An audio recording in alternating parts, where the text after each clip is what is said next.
নমস্কার, প্রতিবার হেসেলে আপনাদের সবাইকে স্বাগত। আজকে আমি একটা মিষ্টি রেসিপি নিয়ে এসেছি, সেটা হচ্ছে দিলখুশ বা মাইসোর পাক।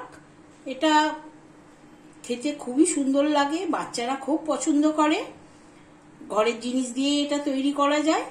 তাহলে আসুন ভিডিওটি দেখে নিই কিভাবে তৈরি করা হয়।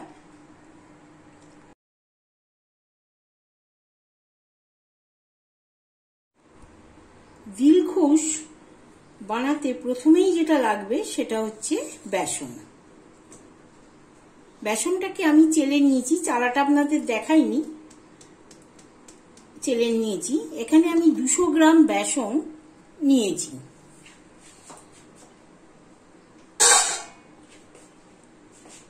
আপনাদের কাছে কোনো মেজারমেন্ট কাপ থাকলে কাপে মেপে নেবেন, নাহলে যে কোনো বাটি থাকলে বাটিতে মেপে নেবেন। আমি এই বাটির 1 বাটি আমি বেসন চেলে রেখে দিয়েছি, আর এই বাটিরই 1 বাটি চিনি নিয়েছি। আর এই বাটিরই মেজারমেন্ট করে আমি এখানে 3/4 বাটি আমি ঘি নিয়েছি। এটা দেশি ঘি, আমি ঘি নিয়েছি। এর সঙ্গে আমি সাদা তেল মিশিয়ে নেব। এটা নিয়ে আমি মোটামুটি ভর্তি করে নেব।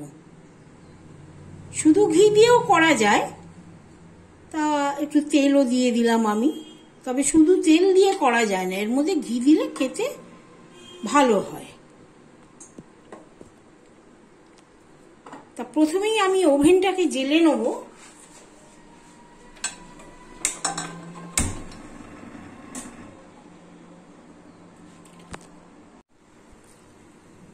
আমি জেলে নিয়েছি। এখানে ওই চিনিটা আমি দিয়ে দিলাম, আর চিনির সঙ্গে আমি 1/2 বাটি জল দিয়ে দিলাম। ওই বাটিরই 1/2 বাটি জল দিয়ে দিলাম। আমি চিনিটা গলতে দেবো যতক্ষণ জলের সঙ্গে এটা গুলে যায়। দেখুন চিনিটা মোটামুটি গুলে গেছে, আর একটু হোক ততক্ষণ।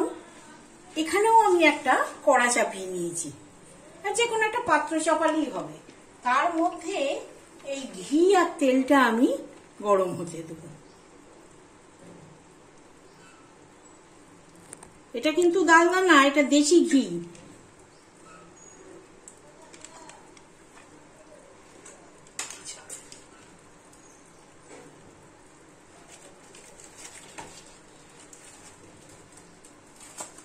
এই যে দেশি ঘি কিন্তু এটা, হ্যাঁ।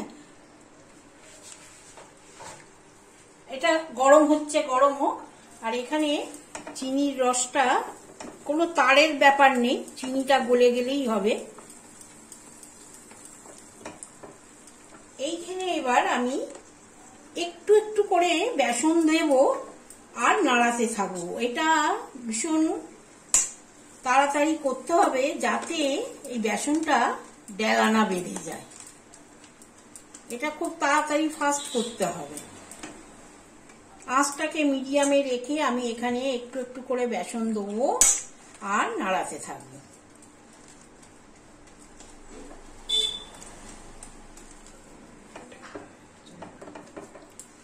খুব ভালোভাবে মেশাতে থাকবো। এই প্রসেসটা আমাকে সবটা দিতে দিতেই করতে হবে। এই দেখুন আমি চিনির রসের মধ্যে সবটাই আমি মিশিয়ে নিয়েছি, কোনো লাম্পস পড়তে দিইনি। এইটাই চেষ্টা করবেন যেন কোনো ডেলা না বাঁধে। এইবার দেখুন এখানে আমার ঘিটাও গরম হয়ে গেছে। এই গরম গরম ঘি এর মধ্যে আপনাকে অল্প অল্প করে দিতে হবে, আর এটায় নাড়াতে হবে।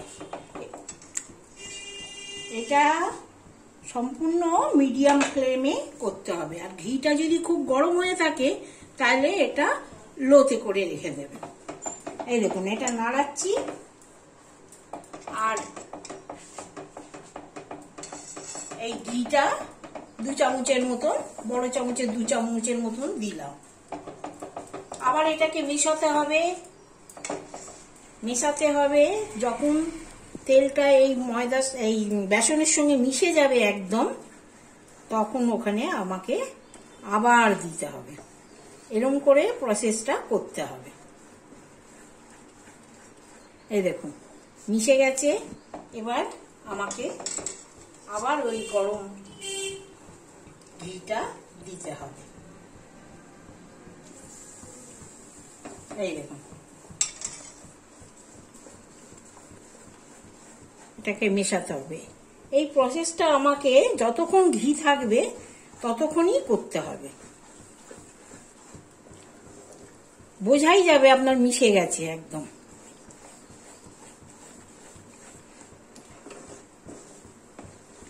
আবার দিতে হবে।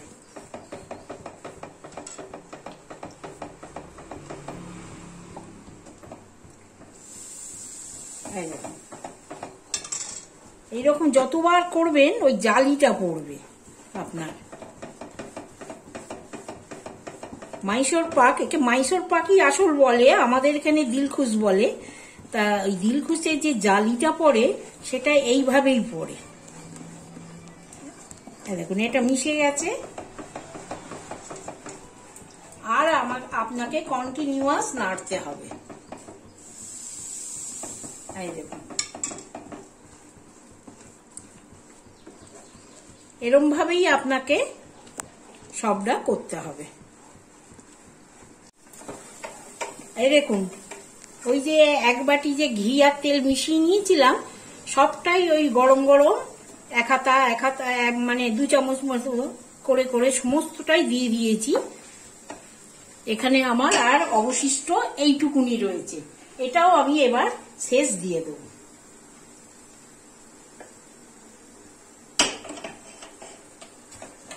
এই দেখুন দিয়ে এই শেষটা দিয়ে আমি এবার নাড়িয়ে নিলাম। দেখুন এর থেকে ছেড়ে যাচ্ছে। এবার এটাকেও ভালোভাবে মিশিয়ে নেব, পুরো জালিদার হবে। দেখুন এটাকে খুব সুন্দর করে মিশিয়ে নেব, নিয়ে এবার আমি এটাকে নাবিয়ে নেব।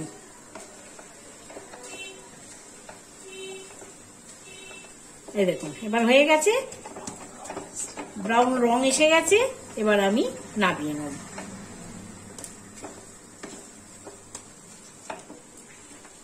এটা কোনো প্লাস্টিক কন্টেনারে নামানো যাবে না, প্রচন্ড গরম। আমি এরকম একটা কেক টিন নিয়েছি, কেক টিনের মধ্যে আমি অ্যালুমিনিয়াম ফয়েল লাগিয়ে নিয়েছি, না লাগালেও হয়, আমি লাগিয়ে নিয়েছি।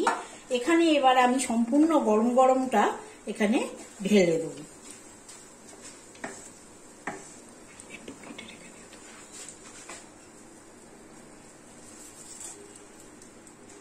এই ঢেলে দিলাম। ঢেলে দিয়ে এটাকে আমি এবার একটু সমান সমান করে দেবো। বেশি প্রেসার দেবো না, তাহলে ভেতরের জালিগুলো পড়বে না।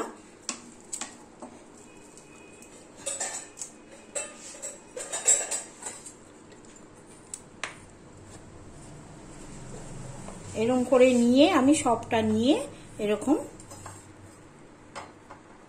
খুব গরম, এরকম করে হাত দিয়ে দিয়ে একটু বসিয়ে বসিয়ে দেবো। খুব বেশি চাপাচাপি করবো না, তাহলে ভেতরে যে জালিগুলো পড়ছে ওটা বন্ধ হয়ে যাবে।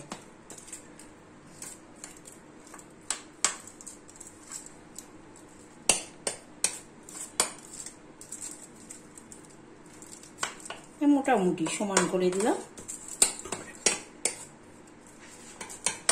দিয়ে এটাকে আমি 5 মিনিটের জন্য রেখে দেবো। আমার 5 মিনিট হয়ে গেছে, এখনো খুব গরম। আমি ছুরি দিয়ে দাগগুলোকে ফেলে দেবো, নাহলে পরে একদম কাটা যাবে না।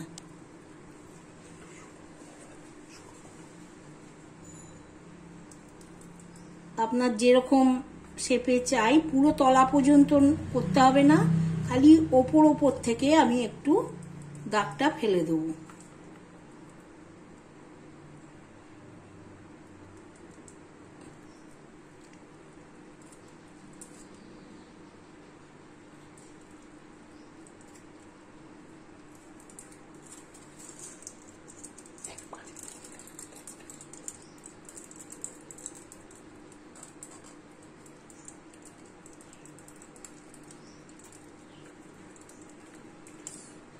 এইটা করে রাখলাম। এবার আমি চাপা দেবো, চাপা দিয়ে আমি এখানে 2 ঘন্টার জন্য এটাকে আমি রেখে দেবো। এরকম চাপা দিয়ে দিলাম, দিয়ে এটাকে 2 ঘন্টার জন্য আমি রেখে দেবো।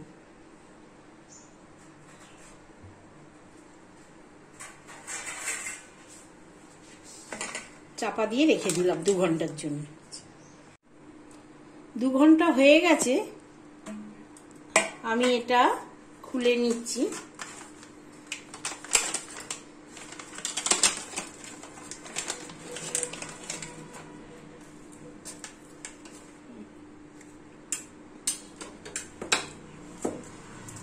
এটাকে আমি রিমোল্ড করে নিচ্ছি, দেখি।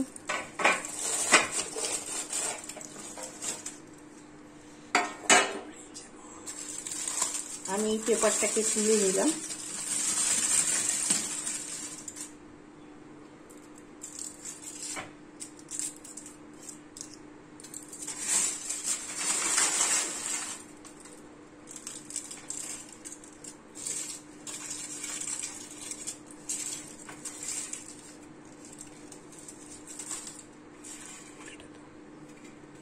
এবার আমি উপর থেকে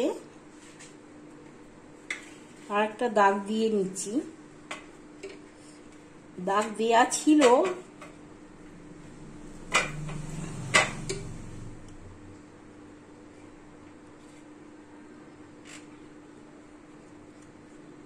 দেয়া যাবে না, শক্ত হয়ে গেছে। আমি উপর থেকেই দিচ্ছি, একটু ডিপে গিয়ে দিয়ে দিচ্ছি।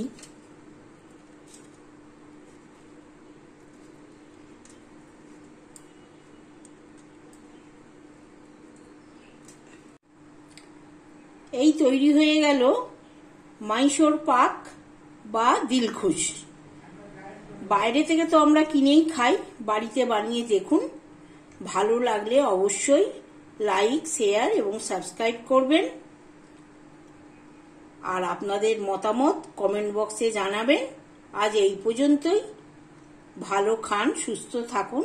আবার ফিরে আসবো নতুন কোনো রেসিপি নিয়ে।